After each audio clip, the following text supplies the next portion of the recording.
कुछ तो मजबूरियां रही होंगी कि एक नेता ने जिस बात का जिंदगी भर विरोध किया, अंत में उनको खुद वही काम करना पड़ रहा है। जिस नेता ने जिंदगी भर सत्ता के लिए, कुर्सी के लिए तरह तरह के पैतरे खेले, आज अपनी इच्छा से उस कुर्सी को छोड़ना पड़ रहा है। हम बात कर रहे हैं बिहार के वर्तमान मुख्यमंत्री नीतीश कुमार की। अभी वर्तमान में ये मुख्यमंत्री हैं, लेकिन आगे कुछ घंटों या कुछ दिनों में मुख्यमंत्री नहीं रहेंगे, क्योंकि घोषणा कर चुके हैं कि अब राज्यसभा जाने का वक्त आ गया है। ये घोषणा ऐसे समय पर सामने आई जब लोग मान चुके थे कि बिहार में अगले 5 साल तक नीतीश कुमार का निर्विवाद राज रहेगा।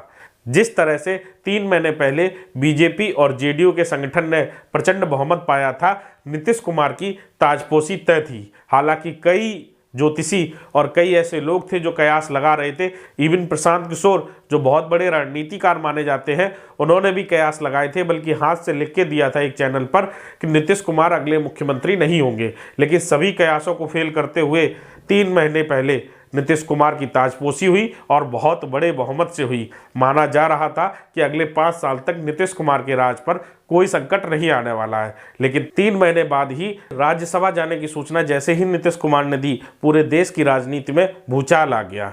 बात ये नहीं थी कि नीतीश कुमार राज्यसभा क्यों जा रहे हैं, बात ये थी कि अभी मात्र 3 महीने का कार्यकाल पूरा हुआ था, बल्कि 3 महीने का कार्यकाल में अभी कुछ विशेष काम भी नहीं हो पाया था। और नीतीश कुमार जो कुर्सी के लिए लगातार दल बदल रहे थे, अपने धुर विरोधी राजद से हाथ मिला चुके थे, अपने बहुत बार आलोचना करने के बाद भाजपा जिससे वो एकदम कट्टर हो गए थे, बाद में उनसे भी गलवाहियाँ की। ये सभी कार्य करने के बाद अचानक से ऐसा क्या हुआ कि नीतीश ने अपनी कुर्सी छोड़ दी।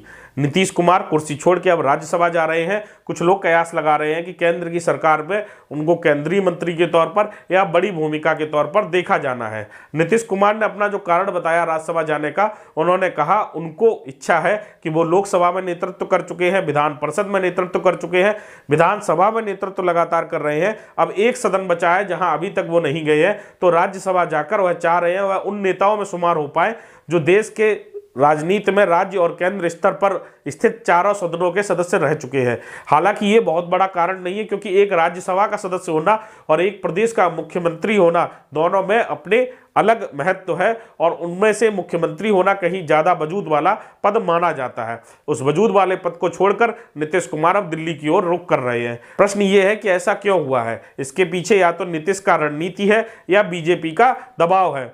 नीतीश की रणनीति ऐसी है कि हो सकता है वह जेडीयू को उत्तराधिकारी के हाथों सौंपना चाहते हो, और वही आगे होते हुए दिख रहा है। नीतीश कुमार ने जिंदगी भर इस बात का विरोध किया कि परिवारवाद की राजनीति नहीं होनी चाहिए। चाहे जब राबड़ी देवी को मुख्यमंत्री बनाया गया उस समय की बात हो, या देश में अलग अलग स्थानों पर जब परिवारवाद की राजनीति पर नीतीश हमला करते हुए नजर आए हैं। आज वही नीतीश कुमार अपने बेटे निशांत कुमार को कुर्सी सौंपने जा रहे हैं। हो सकता है मुख्यमंत्री की कुर्सी ना हो, कयास ये लगाए जा रहे हैं कि निशांत कुमार को उप मुख्यमंत्री बनाया जाएगा और जेडीयू की कमान भी सौंपी जाएगी। वही जेडीयू जो नीतीश कुमार के नाम से जानी जाती थी।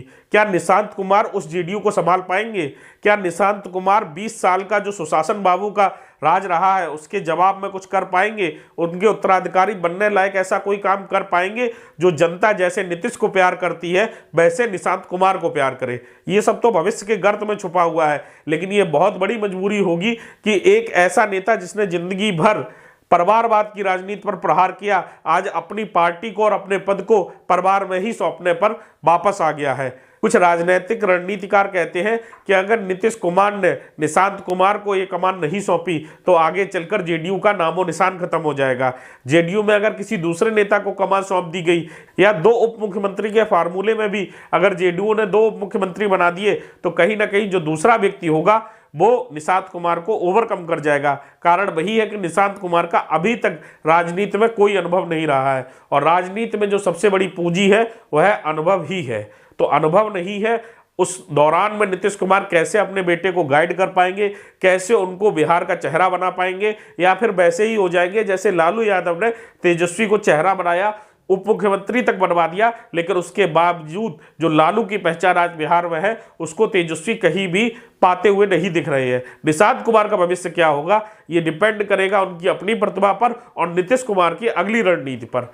बिहार का ये राजनीतिक परिवर्तन जरूर देश की राजनीति में कोई बहुत बड़ा बदलाव लेकर आएगा। आगे देखेंगे क्या होगा। दस्तक लाइव पर फिर मिलेंगे आपसे ऐसे ही किसी अन्य रिपोर्ट के साथ।